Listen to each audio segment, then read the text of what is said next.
ubwami bw'Imana tujyamo bufite amahame n'amabwiriza yabwo. Biroroshye kuvuga umuntu wese ngo ndakijijwe, ariko enjeniyeri yaje agakoresha ibipimo bye, nibwo umenya niba inyubako yawe warayubatse uko bikwiriye.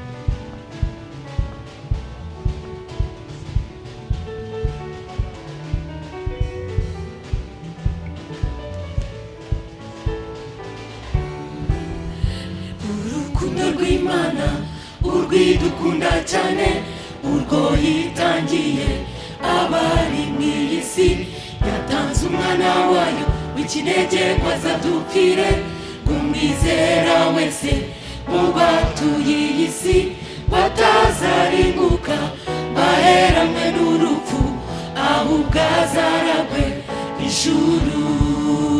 Urukundo rw'Imana urwidukunda cyane urwo yitangiye abari mw'iyi si, yatanze umwana wayo w'ikinege ngo azadupfire, umwizera wese mu batuye iyi si batazarimbuka baheranwe n'urupfu, ahubwo azaragwe ijuru.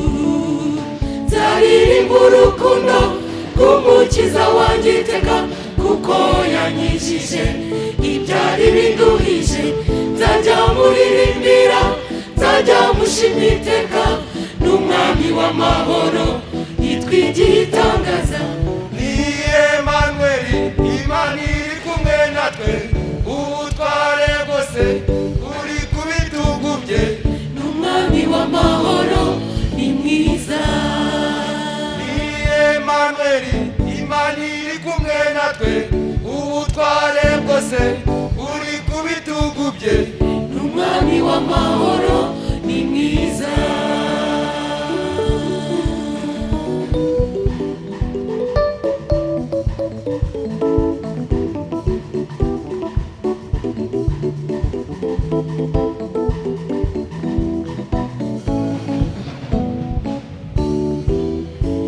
Iyo n'isi ndimo murana intambara, akanyongera imbaraga ngakomeza urugendo, akambumbatira hagati mu mababa ye. Ibyo nabonaga byose bimbuza gutambuka, araza akamba hafi ati humura turi kumwe, yaranyitangiye ni mwiza. Muri iyi si ndimo murana intambara, akanyongera imbaraga ngakomeza urugendo, akambumbatira hagati mu mababa ye. Ibyo nabonaga byose bimbuza gutambuka, araza akamba hafi ati humura turi kumwe, yaranyitangiye ni mwiza. Nzaririmba urukundo rw'umukiza wanjye iteka, kuko yanyijije ibyari binduhije. Nzajya muririmbira, nzajya mushimira iteka, n'umwami w'amahoro yitwigiye itangaza. Ni Emanueli, Imana iri kumwe natwe, ubutware bwose buri ku bitugu bye. N'umwami w'amahoro ni mwiza. Ni Emanueli, Imana iri kumwe natwe, ubutware bwose buri ku bitugu bye. N'umwami w'amahoro ni mwiza.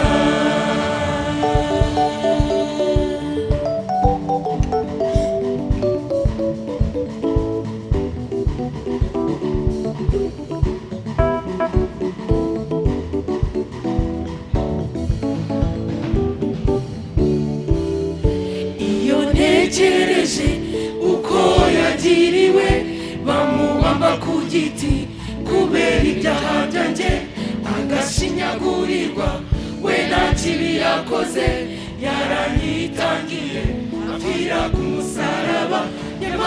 utajya ikuzimu yazamukanye yabera iyo nisinziye ni mwiza iyo ntekereje uko yagiriwe bamubamba ku giti kubera ibyaha byanjye agashinyagurirwa we nta kibi yakoze yaranyitangiye apfira ku musaraba yamanutse ajya ikuzimu yazamukanye yabera iyo nisinziye ni mwiza nzaririmba urukundo rw'umukiza wanjye iteka kuko yanyijije ibyari binduhije nzajya muririmbira nzajya mushima iteka umwami w'amahoro yitwa igitangaza ni Emanueli Imana iri kumwe natwe ubutware bwose buri ku bitugu bye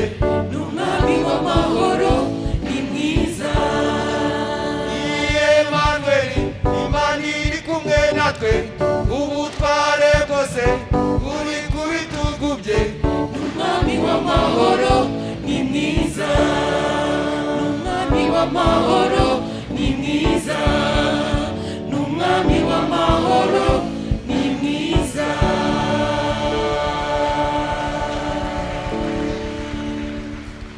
twongera amashyi Imana yacu Imana ibahe umugisha kandi bagiye neza duhagurutse twese tugiye gutanga ituro ry'ishimwe ndagira ngo mbamenyeshe yuko gushima Imana kuracyariho ntabwo kuzanavaho ntabwo tuzajya tuyishima gusa tumeze neza no mu bihe nk'ibi duha gushima Imana nta kibazo kirimo ndagira ngo mu bavine tuzamurire igihimbano cy'umwuka duhimbaze Imana hanyuma mu kanya tuza kwakira ijambo ry'Imana tunezerewe umutima wacu Imana ishimwe cyane ijambo ry'Imana rijya mu mbibe nziza cyangwa se umutima unezerewe ikababwira ngo yatubwira ngo umutima ubabayijugunya amahoro yawo kamubwire ngo ubwire Imana uti Imana irukana iyimbeho ibintu byose kugira ngo ijambo ry'Imana rize ritunganirijwe cyangwa se rize ahantu hatunganye Imana ihabwe icyubahiro ndagira ngo duhimbaze Imana yacu mu bavine nadufashe iraduhetse ku mugongo ntabwo twanyerera iraturamira iraduhetse ku mugongo ntabwo twanyerera iraturamira iraduhetse ku mugongo ntabwo amashyi ku Mana iraturamira iraduhetse ku mugongo ntabwo twanyerera iraturamira tuvugirize Imana amashyi menshi amashyi menshi ku Mana yacu iraturamira haleluya haleluya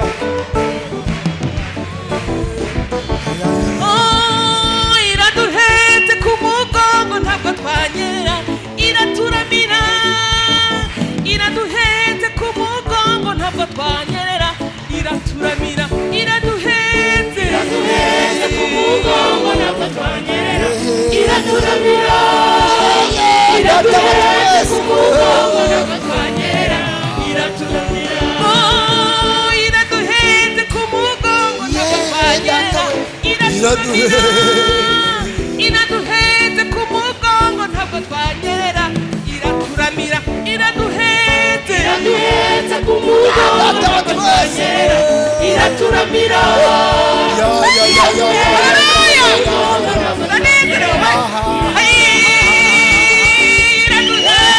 mugongo ntabwo twanyerera iraturamira Imana iraduhetse ku mugongo ntabwo twanyerera iraturamira iyo Mana iraduhetse ku mugongo ntabwo twanyerera iraturamira iraduhetse ku mugongo ntabwo twanyerera iraduhetse ku mugongo ntabwo twanyerera iraturamira iraduhetse ku mugongo ntabwo twanyerera iraturamira iyo Mana iraduhetse ku mugongo ntabwo twanyerera iraturamira iraduhetse ku mugongo ntabwo twanyerera iraduhetse ku mugongo ntabwo twanyerera iraturamira iraduhetse ku mugongo ntabwo twanyerera iraturamira iyo Mana iraduhetse ku mugongo ntabwo twanyerera iraturamira iraduhetse mugongo ntabwo twanyerera iraturamira. amen. Haleluya. Reka Imana ishimwe cyane. Ndagira ngo dusabe Madani afate mikoro asenga Imana, asengera ibyifuzo byacu byose, hanyuma asengere n'utubwiza ijambo ry'Imana. Imana ibagire neza, murakoze kandi dutuje. Imana ibagire neza. Imana iri mu ijuru, turi imbere y'amaso yawe, turagushimiye Mana, tugushimiye ko uduhetse, tugushimiye ko tutanyerera, tugushimiye kuri Imana itagitsikira, tugushimiye kuri Imana ititiranya amazina, tugushimiye ko ari wowe twabonye, tugushimiye kuri umurengezi wacu, tugushimiye kuri umutabazi wacu, tugushimiye ko wabanye natwe, buri wese wicaye wabanye nawe, imiraba yabaye myinshi urinda buri wese, ntambara ziba nyinshi ari kuri Imana. Data wa twese uri mu ijuru, ntago watureka, ntago wadutererana, uri Imana yacu. Twongeye kunezezwa nuko turi mu nzu muri iki gitondo. Mwami, inzu yawe Dawidi yabivuze neza ngo kuba mu nzu yawe umunsi umwe ngo bindutira kuba mu mahema y'abakomeye. Data, iyo tugeze mu nzu yawe twumva dufitanye nawe isano ya bugufi, kandi nibyo dufitanye isano ya bugufi. Watwibarujeho uri Data, dufite umunani kuri wowe, izina ryawe rihabwa icyubahiro. Umwana iyo afite umunani kwase, Mana yumva umutima uguwe neza, nubwo iminani itakibaho, ariko udufitiye umunani, udufitiye umugabane kuko uri Data. Izina ryawe nirihabwa icyubahiro, uri Imana iduhetse. Nyiringabo Imana rero, dukweretse gahunda zose zabereye aha, waziyoboreye nk'Imana. Bwoko bwawe bageze hano amahoro, tugeze mu wundi mwanya mwiza, umwanya w'ijambo, umwanya uturuta twese. Tukweretse umugaragu wawe, ntabariwe. Izina ryawe Mana rihabwa icyubahiro muri we. Nzi neza kuri buhagarare na nawe, nzi neza kuri Imana igiye kutugaburira tukarya tugahaga. Ngaho ubuntu bwawe nibubane nawe, ubuntu bwawe nibubane natwe, kugira ngo izina ryawe rihabwe icyubahiro. Urakoze kuko uri Imana yumva gusenga, mu izina ryawe Yesu, amen. Haleluya, haleluya. Dushima Imana ko yabanye natwe, ndetse namwe mwese ikagenda ibarinda. Nkuko nabivuze, amazina yanjye nitwa Munyabugingo Jean Bosco, ndi umugabo ndubatse, ndi wo kuri uno mudugudu. Imana iduhane umugisha, amen. Hanyuma rero mu kanya gatoya dufite, ndagira ngo tuganire. Kandi buriya iyo abaririmbyi barimo baririmba, mbibutse ko Imana iba yatangiye kuvugana natwe. Niba ikoreye muri mwene data ikavuga ngo iraduhetse ku mugongo, ntabwo twanyera, uhita wibuka ibintu Imana yaguhetsemo.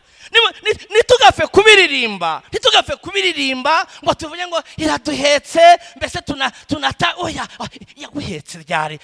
Niba iki nahuye nabyo ikampeka, ese Imana iguheka ryari? Nari mvuze ngo iyo abantu bagenda baririmba, Imana mbibutse, Imana itangira kuvugana nawe, utangira kumva impamvu uri muri rino teraniro.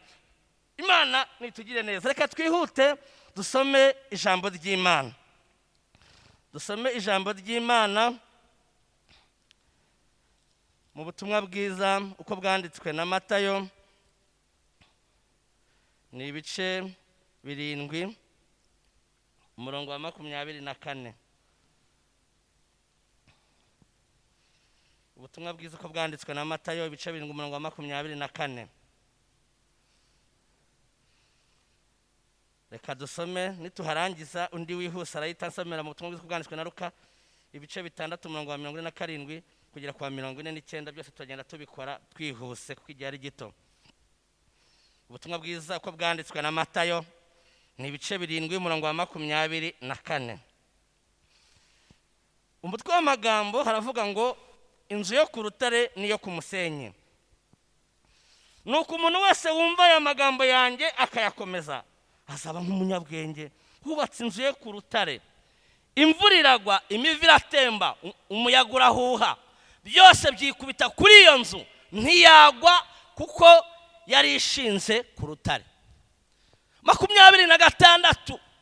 kandi umuntu wese wumva ayo magambo yanjye ntayakomeze azaba ari nk'umupfapfa wubatse inzu ye ku musenyi, imvura iragwa, imivu iratemba, umuyaga urahuha, byose byikubita kuri iyo nzu, iragwa, kandi kugwa kwayo kwabaye kunini. Imana itugire neza. Kuwo nguwo nabwiye ngo dusomere mu butumwa bw'isoko bwanditswe na Luka ibice 6:49.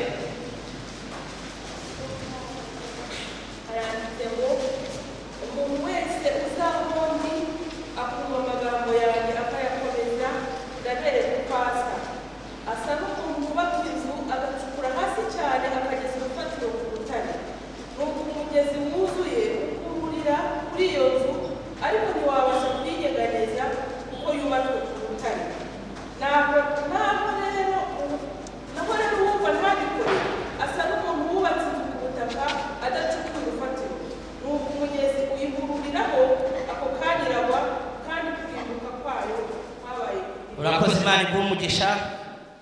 Dusome naha ngaha mu butumwa bw'isoko bwanditswe na Matayo, naho ni ibice 11 umurongo wa 12 haranditse ngo ubutumwa bw'isoko bwanditswe na Matayo ibice 11 umurongo wa 12 haranditse ngo uhereye ku gihe cya Yohana umubatiza ukageza none ubwami bwo mu ijuru buratwaranirwa, intwarane zibugishamo imbaraga. Imana ishimwe. Ndumva nifuza ko tuganira muri kino gitondo. Dusome inkuru nyinshi ariko n'ubashaka tuza mu minota mike isigaye tugiye kuganira kuri aya. Haleluya. Uyu aya magambo ninde yavuze? Ayavuze Mariki. Yesu yarimo yandika kuri aya ngaya duherukishaho, arimo arabwira abantu barimo bamubwira inkuru za Yohana, bamubwira uburyari n'abagari mu nzu y'imbaho, bavugana ibiganiro byinshi nari busubiramo kubw'umwanya w'igihe. Arangije asa nk'utabitayeho, avuga ijambo rikomeye, avuga ngo uyara kujya cya Yohana umubatiza, uyara ijya Yohana yaranguriraga mu butayu akabwira abantu ngo ntibihane, ngo kuva kuri icyo gihe ngo ubwami bw'Imana uba baririmbyi bahoze baririmba Imana ishimwe ngo buratwaranirwa, ngo buramaranirwa. Muri Bibiliya ya bene data ntagatifu iravuga ngo ubu bwami bahoze baririmba ngo abihare, ngo ababujyamo ngo nabihare, ingoma y'ijuru turwanira.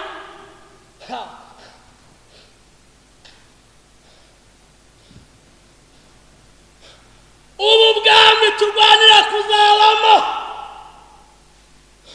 inshuti zanjye, buratwaranirwa.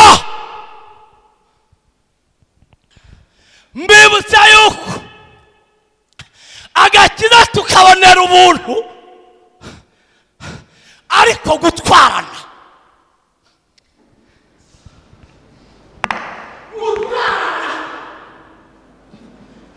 kuko Bibiliya itubwiye ko tugomba gutwarana. Ni ukubera iki muri ubu bwami kandi nta kigero kiriho, nta kategori y'abantu iriho itagomba gutwarana. Imana ishimwe. Reka mvuge n'impamvu ebyiri tugomba gutwarana muri buno bwami. Nuko ubwami twacitse, ubwami twavuyemo muri yasi y'umwijima, muri hamwe twikoreraga ibyo dushaka, buriya bwami twacitse.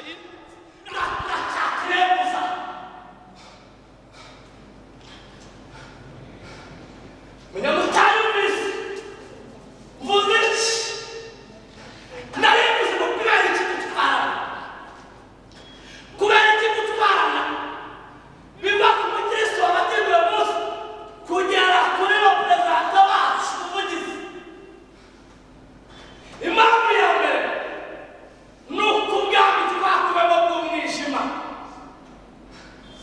umutware wa twamucitse atabishaka, twamucitse, uwamucitse atabishaka. Uyu mutware kandi aracyaturembuza,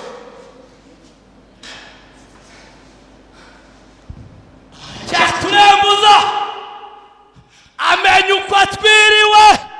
nivuga uwo mutware ni umwanzi Satani.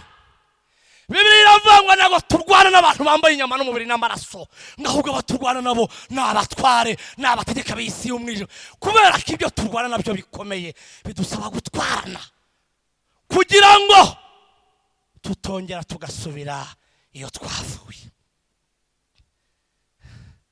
Bene data, narivuze iki? Nudatwarana, mbibutse kuvuka ni kimwe. Ubundi baritwara mu byiciro bitatu.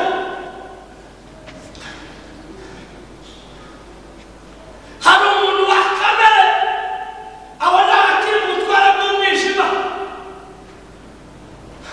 Uyu nguyu yamurikiwe n'umucyo, ajya mu cyiciro cya kabiri cyo kuvuka. Ariko uyu muntu wavutse aracyari umwana mu mwuka, ni bebe sibitiwe n'akameme ko mu buryo bw'umwuka, kugira ngo abe ku kigero cyo kuba umubebe ugase umubebe mwana ugase niyo bamugendera akabebe, kugira ngo ube ku cyiciro cyo kuba umubebe sibitiwe cyangwa umwana mu mwuka waba kikwakira se umwana n'umukiza, urabiharanira. Icyo cyiciro ntabwo ari pasiteri kimukuramo, ntabwo ari ikindi kintu, ahubwo uratwarana. Utwarana gute? Urasenga, uraririmba, uririnda, ukagera mu cyiciro cya gatatu cyitwa umuntu wakuze mu mwuka. Nibwo uzabona umuntu. Ibi rero byo gukura kandi ntabwo bigenda n'igihe waba waragereye hano cyangwa ahandi hantu, bijyana n'icyo washyizemo imbaraga. Ntabwo munyumvise? Naribuka uku gukura uva ku bwana mu mwuka, wo mu mwuka wa mubebe wavutse, barimo bambika pamperisi. Icyo cyiciro kugira ngo ukivemo, urahatana, uratwarana, urabiharanira. Ntabwo gukura n'ibitangwa n'umuntu uwo ari we wese, ni nyir'ubwite ubigiramo uruhare. Imana itugire neza. Indi mpamvu yindi uzasanga rero, haleluya, muracahari, uzasanga umuntu akubwira ko ngewe ko mubona narimbuye ibishitsi, ati genda na gatanu cyangwa kagasi n'ikindi rusengero bubaka, ati ndi mu bantu bagita akabiyambere ni warimbuye kuboko. Waremu kurebereye. Nibwo urabyumva, waremu ujya kwanya icyaha, ukabona ameze nk'akabebe k'iminsi itatu. Ni ukubera iki? Kuba icyo gihe byatewe n'icyo yagaburiye, byatewe n'icyo yashyizemo ingufu, byatewe n'icyo yahaye agaciro. Tugiye gusenga Imana kandi impamvu y'ibyo dutwarana ni uko ubwami bw'Imana tujyamo bufite amahame n'amabwiriza yabwo. Ntabwo ari ukubujyamo gusa. Bene data, bari mama bagenzi banjye,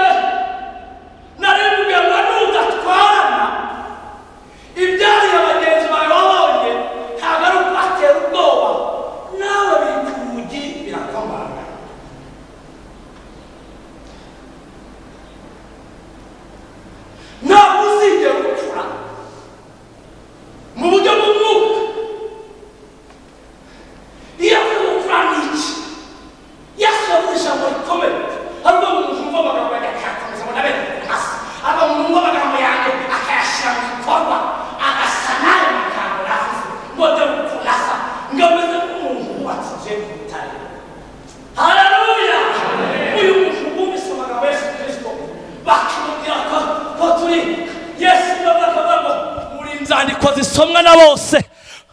Mbibutse kuri urwandiko turi rwo rusometse mu ndimi zose, niyo waba utazi gusoma, niyo ntayi waba ufite, rurasomeka.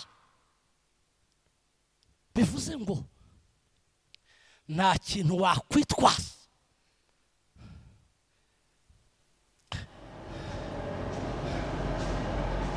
Nenda kugera ku musozi, tuganira ku nyubako ebyiri.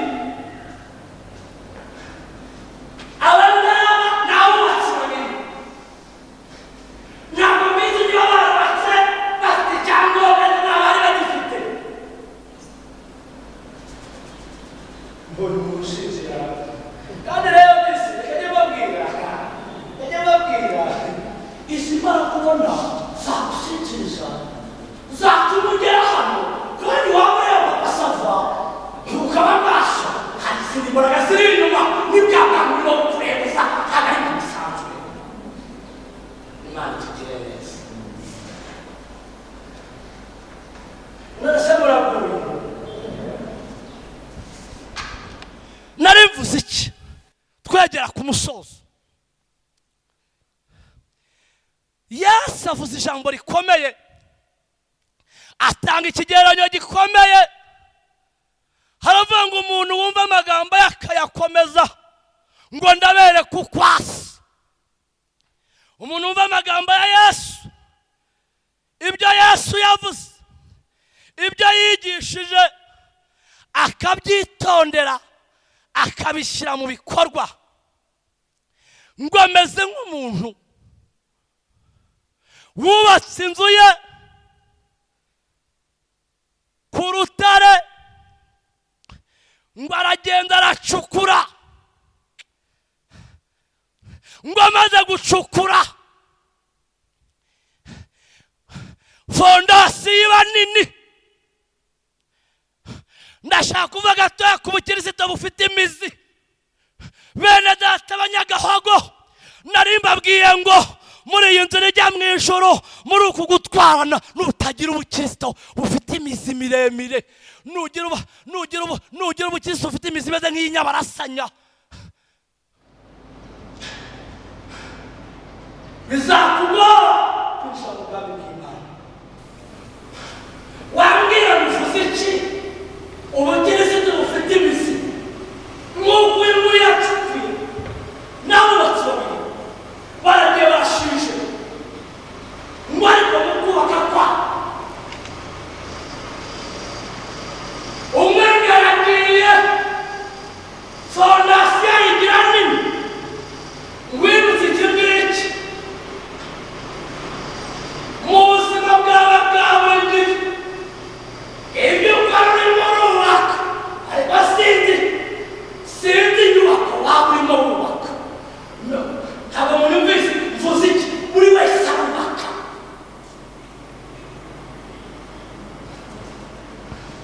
Buri wese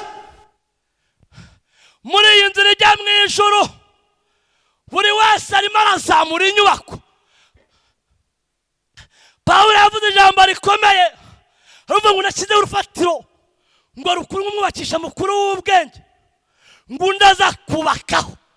Ngo ariko buri muntu ngo yirinde uko yubaka urwo rufatiro. Enjeniyeri uza gusuzuma aya mazu no muri iyi minsi arimo arakora, arakureka ukubaka, ndetse waranamuperezansi igishushanyo, arakureka ukubaka.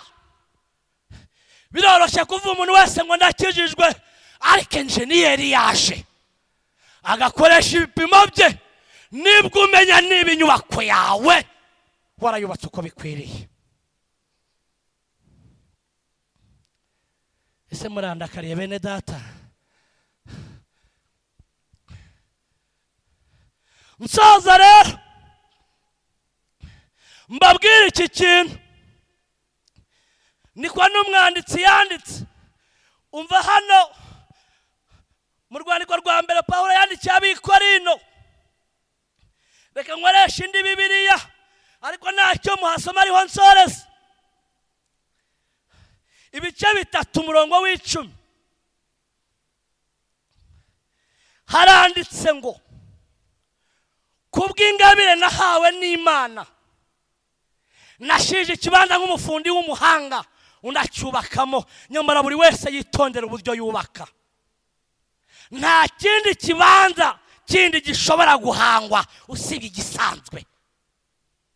Narivuze nta rundi rufatiro ruriho rw'inzira ijya mu ijuru rwadufasha gutwarana, rwadufasha kubahiriza amahame y'ubwami bw'Imana. Urufatiro ruriho ni Kristo wenyine. Imana yacu ihabwa icyubahiro. Umurongo wa 12, niba rero kuri icyo kibanza umuntu yubakishijemo za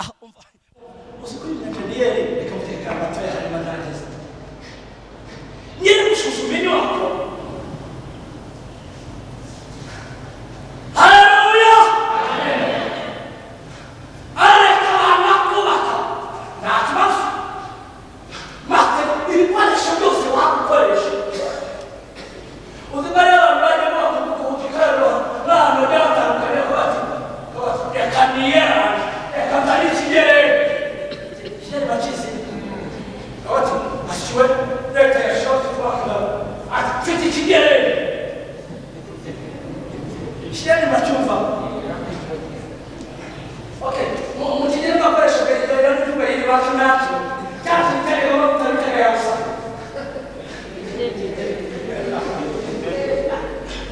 nigera gutanga mu muri Kigali sanga ushegera neza vuze izina kugira ngo bazasure reka fata iki kigereni akwate kinike kitazana amazi ariko uwuja gusuzuma inyubako aravuga ngo iyi karite y'iki kigereni, iki kigereni ntabwo cyemewe.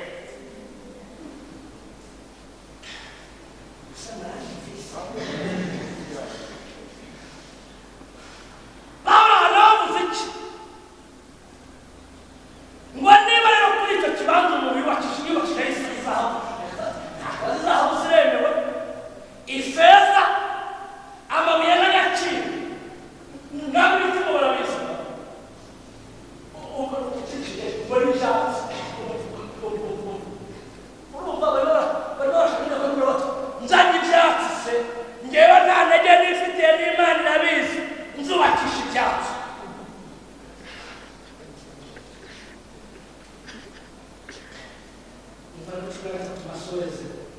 Umurimo wa buri wese uzagaragazwa ku munsi w'urubanza. Kamasubiremo, umurimo wa buri muntu wese, gutwarana kwa buri muntu wese uyaraye ku muntu wo hasi twakwita uwo hasi. Ibyo dukora nkabikoreraho nkora, najya kuri tere runambwe no mujyane mu modoka ngiye kuri tereye hano ni hafi twe kubiteza.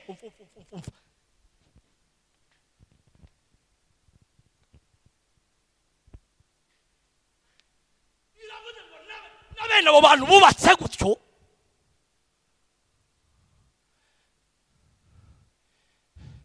ahantu nkora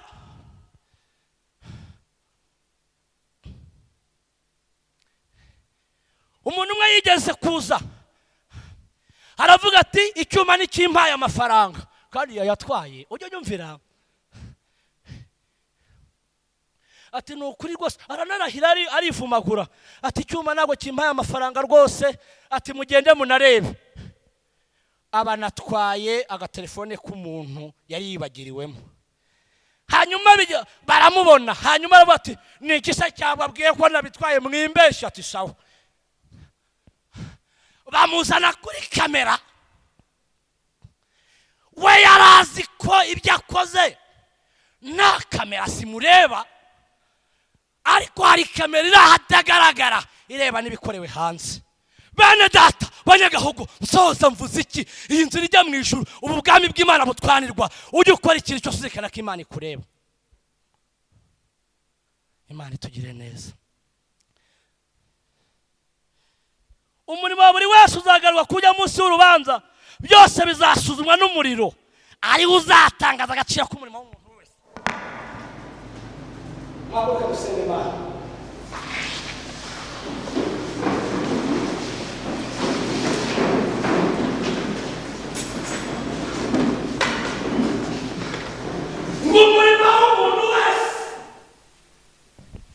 Umurimo buri wese akora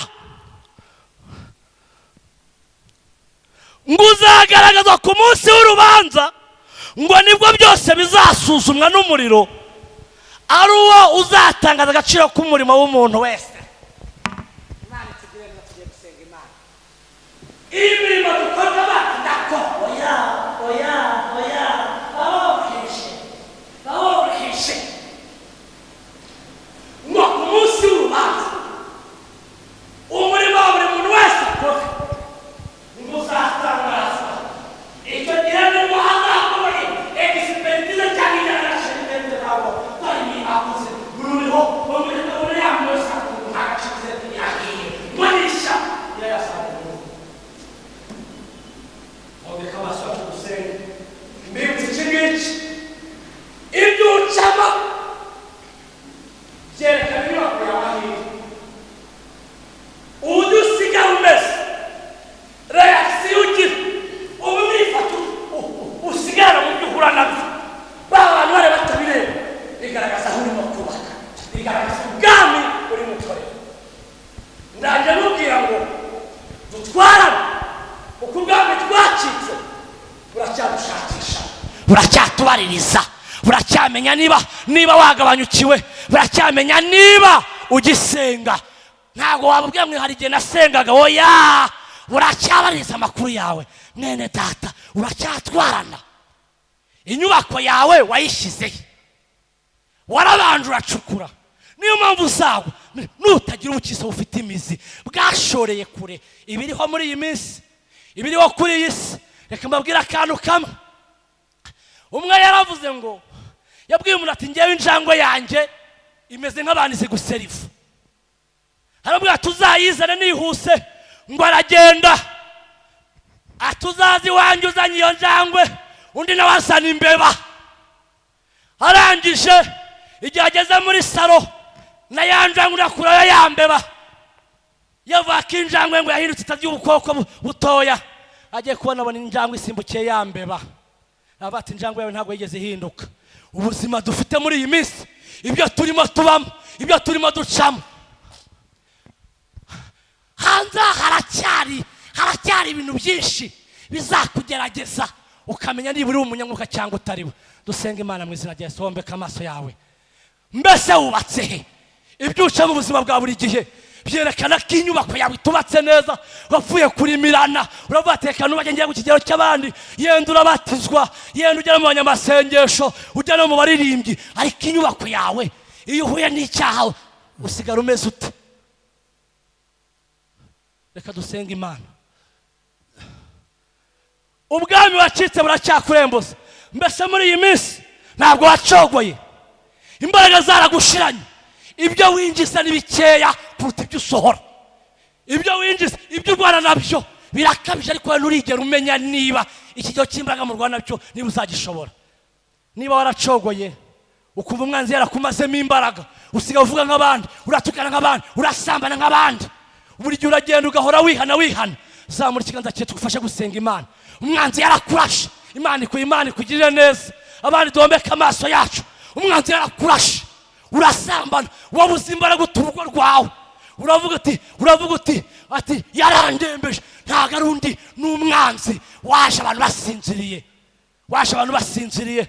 Tugiye gusenga Imana. Mbese hari undi mwanzi yarasiye muri runo rugendo yakumazemo imbaraga? Iyo udakoze iby'ubusambanyi ukora ibisa nabyo. Imana itugire neza. Zamura ikiganza cyawe aho uri, ucika ubwami wari warasubiranye nabwo, ucana umubano nabwo. Zamura ikiganza cyawe, zamura ikiganza cyawe tugufashe gusenga Imana. Imana nitugire neza. Mbese hari umuntu uri hano utarakisa Kristo nk'umwami n'umukiza, nawe tumufashe gusenga Imana. Nawe niba hari acike buriya bwami bw'umwijima, buriya bwami bukimumaramo imbaraga, nawe nagire gutse mu izina rya Yesu. Reka rero dufate pasiteri adufashe. Niba hari uwamanitse, komeza umanike kandi dukomere Imana amashyi mu bwami bw'Imana. Iyo habonetse umuntu umwe gusa mu ijuru bavuza impundu, ntabwo bareba kuri kantite. Imana nitujya neza mu izina rya Yesu. Suzuma inyubako yawe. Imana ishobora byose. Imana yaduhamagaye, ikaduhamagarira kwera, ikaduhamagarira kwinjira mu bwiza bw'umwana yikunda, kandi ikaduhamagarira igihugu cyera, mu gihe nayo ikaduhamagarira kubabera, kuko nayo datirera. Ayiwe mutanga bugingo, tugushimiye ko utweretse ijambo rye rizima. Kristo mutanga bugingo, ijambo ryawe ni rizima, ijambo ryawe rifite imbaraga, ijambo ryawe rirakiza. Haleluya. Data, ijambo ryawe rirakiza, ijambo ryawe ni umuti, ijambo ryawe rirareba, rifite amaso. Ayiwe Uwiteka Imana, nsengeye imitima iryumvise. Ayiwe Data Uwiteka Imana, Data we uduhe kubaka kuri ryo ijambo. Pawulo niko yandikiye Timoteyo amubwira ngo ibyanditswe byawe byose byahumetswe n'Imana, bigira umumaro wo kwigisha umuntu no kumutunganya no kumuhanira gukiranuka, kugira ngo umuntu w'Imana abashyitse afite ibimukwiriye byose. Uwiteka, kandi Dawidi aravuga ngo Mana nabikije ijambo rya mutima wanjye kugira ngo ntagucumuraho, kandi yongera avuga ngo ijambo ryawe nitabaza ry'ibirenge byacu ritumurikira hatareba. Ayiwe Data Uwiteka Imana, kandi izatugeza mu ijuru amahoro. Ayiwe Data mutanga bugingo, nsengeye abagabo, nsengeye abadamu, nsengeye abasore, nsengeye abakobwa. Mwami wanjye nubagirire neza, ijambo ryawe niribategeke, ijambo ryawe ribaganze, ijambo ryawe riganze ubugingo bwabo, ijambo ryawe riganze kamere zose. Urakoze mutanga bugingo, tugukomeye amashyi, tuvuga ngo wadukirije kandi utugiriye neza. Sabye nizeye kandi niringiye mu izina ry'umwami wacu Yesu Kristo, amen. Ndagira ngo Yesu nashimwe. Muri byarimbye aravuga ngo nubake ku rutare, ahandi hose n'umusenyi. Ndababwiye ne Data, hari benshi bubatse ku bintu runaka ariko byose byararangiye. Ndagira ngo ubwire ngo wubake kuri Kristo, niwe navuga ngo niwe rutare, niko bitubwira. Yesu niwe rutare twubakaho, nta kindi. Wamaze kumenya Yesu, ajya kuri Yesu, naho abantu barapfa, abantu ntibagumaho, ariko Yesu ahoraho iteka ryose. Imana ishimwe cyane. Ndagira ngo dusengere abarwayi. Wumva arwaye, yababwire ngo Yesu aracyakiza, uko yaniko akina ajya ahinduka. Ndagira ngo ahuri uhaguruke dusenga Imana. Nimba urwaye, nimba ufite umurwayi mu bitaro, nawe umuhaguruke umwizerere, dusenga Imana, tumutume isengesho. Ndagira babwire ngo isengesho ni bombe ikomeye cyane, aho rituma hose muri Amerika rirahagera, n'ahandi hose ku mpera z'isi. Babwire ngo rirahagera. Imana ishimwe. Reka dusabe none bosi kumaze kutubwiriza asengera abangaba barwaye ndetse banarwaje. Imana ibagire neza.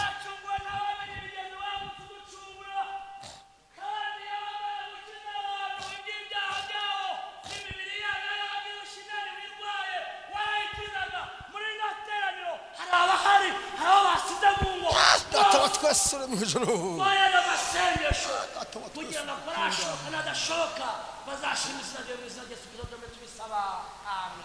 Imana imuhe umugisha. Ndagira ngo duhagurutse twese badiyakore bazaduturisho, turirimba ndimbo 145 biteye bitatu byonyine, turangiza turakira kwa gahogo neza kuturirimbira dusoza. Ariko tujye gutanga amaturo na kimwe mu 10. Ndagira mabwire ngo nta muntu akora Imana yigeze yikora amaboko cyangwa kene, nta numwe, ahubwo gukora Imana isoko y'ubukire. Kandi nababwiye ngo ibyo utanga cyangwa se ibyo ukora nibyo uzasanga, ariko ibyo usigaza aribwa n'abandi. Niyo mpamvu ndagira mubwire ngo gukora Imana nta gihombo kirimo. Maturo cyacu by'Imana yaguhaye wungutse, ndetse n'amaturo y'umutima ukunze.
wacu Yesu izaranguka habe na gato, kuko ari itangiriro akaba n'iherezo, izahoraho iteka ryose. Ingoma y'umwami wacu Yesu izaranguka habe na gato, kuko ari itangiriro akaba n'iherezo, izahoraho iteka ryose. Mushikame tuzaba ku ngoma y'umwami Yesu, abamarayika badutegereza nyiramatsiko. Imirangareho mufushe ubusubu n'umwawe, dore umwami Yesu ntazatinda kuza. Mushikame tuzaba ku ngoma y'umwami Yesu, abamarayika badutegereza nyiramatsiko. Imirangareho mufushe ubusubu n'umwawe, dore umwami Yesu ntazatinda kuza.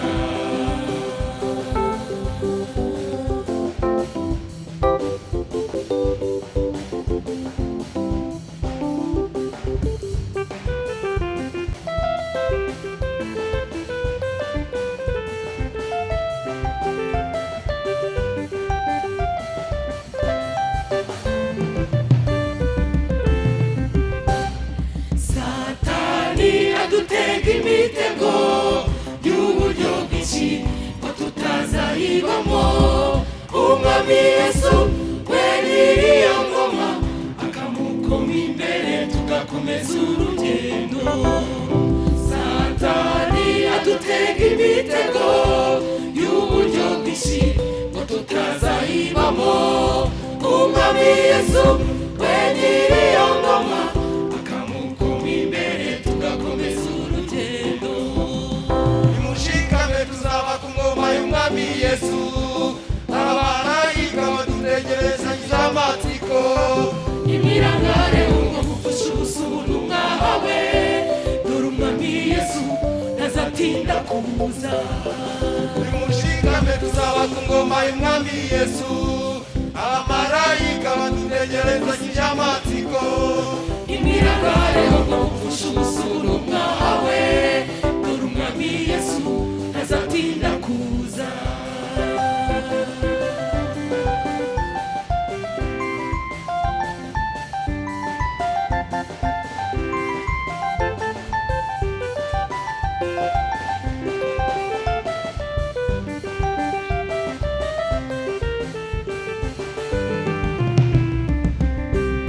Ngwino nawe wakira umwami Yesu, wihana ibyaha wemera gutegeke, nibwo uzinjira muri ya ngoma idahanguka, maze wibere mu mahoro. Ngwino nawe wakira umwami Yesu,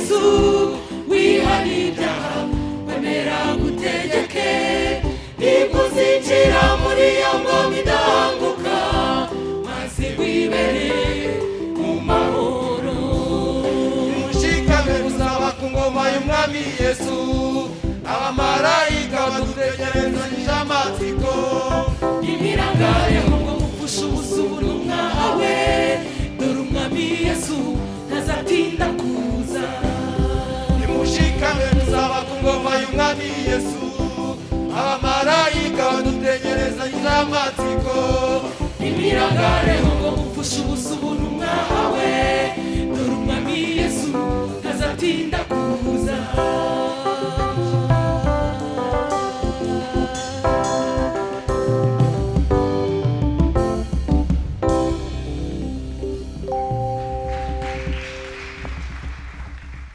twongera amashyi Imana menshi cyane kuvuga ko ari Gahogo. Imana ibahe umugisha. Yesu nashimwe. Turamukanye haleluya haleluya. Dushima Imana yabanye natwe rero kuva igihe twatangira amateraniro kujya tuyashoje. Ndagira ngo munyongere cyangwa se twese dufatanye hamwe duha Imana amashyi menshi cyane. Imana ibahe umugisha. Dufatanye. Imana ishimwe. Kandi dushimiye korali Gahogo ndetse n'andi makorali yose arimo hano. Dushimiye abadiyakoni bafashije uyu murimo kuva utangiye kugeza none ahangaha. Abakristo mwese abashyitsi badusuye bose ko batubwije ubutumwa bwiza n'undi wese waje hano. Ndagira ngo twese tuzamure ibiganza dutange intashyo ku muntu wese uri hano tuvuga ngo bazagire bate bazagaruke. Yesu aho umugisha. Amatangazo rero nuko duterana amateraniro 3 buri cyumweru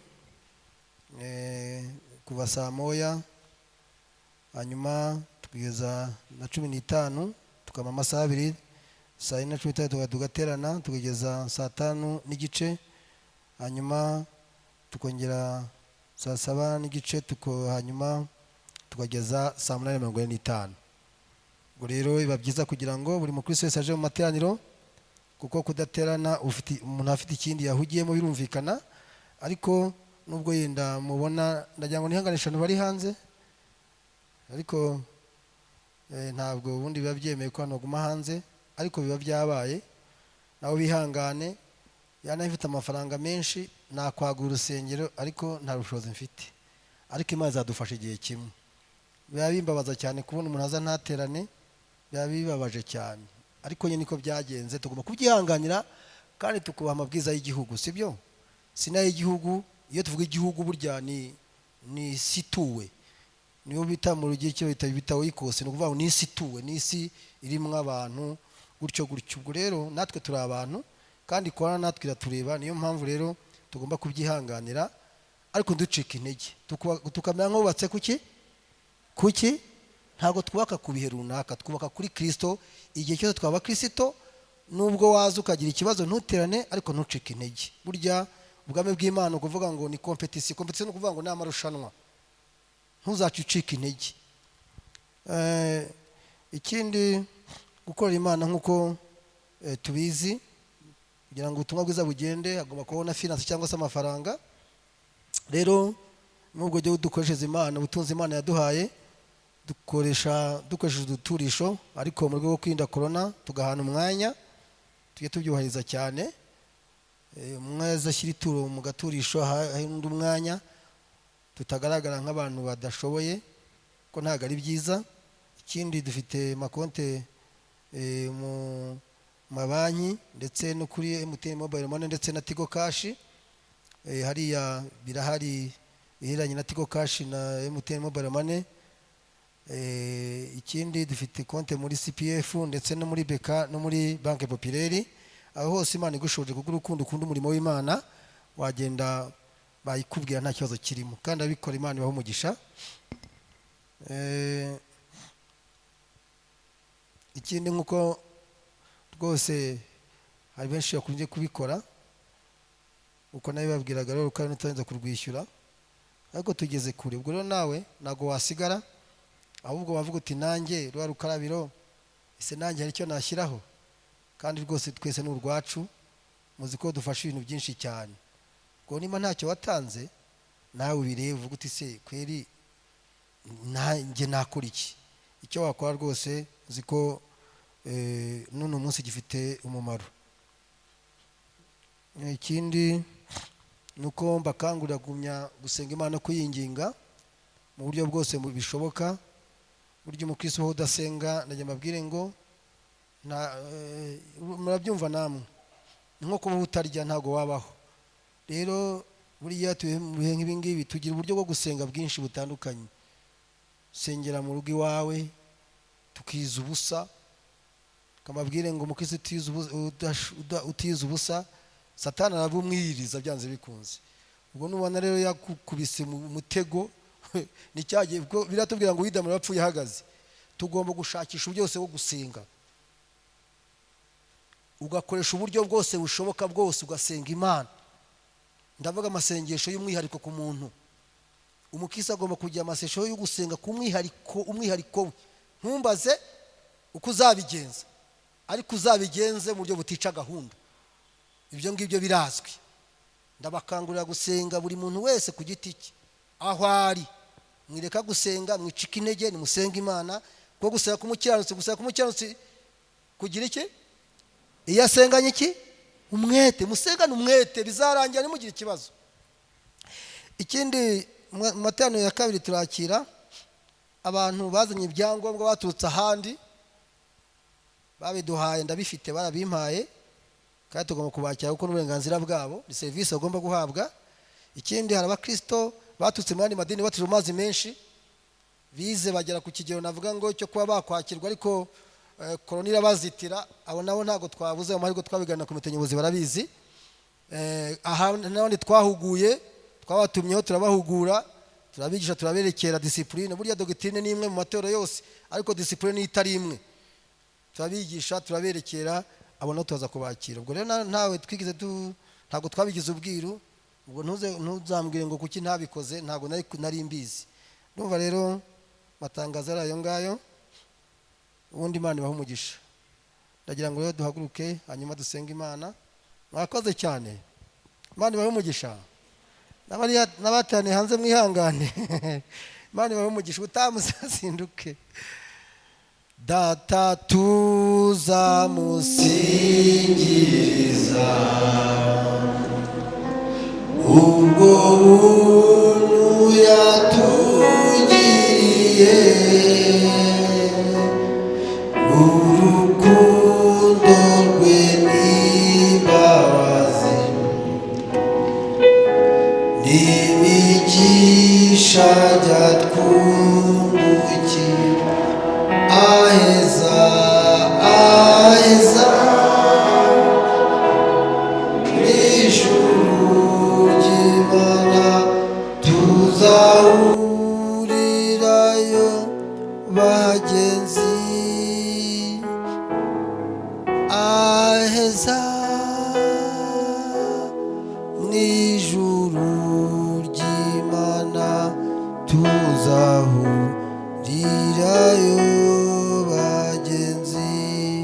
Ubuntu umwami wacu Yesu Kristo, urukundo rw'Imana no gufashwa n'Umwuka Wera bya namwe mwese ne bidashira. Amen. Yesu aho umugisha.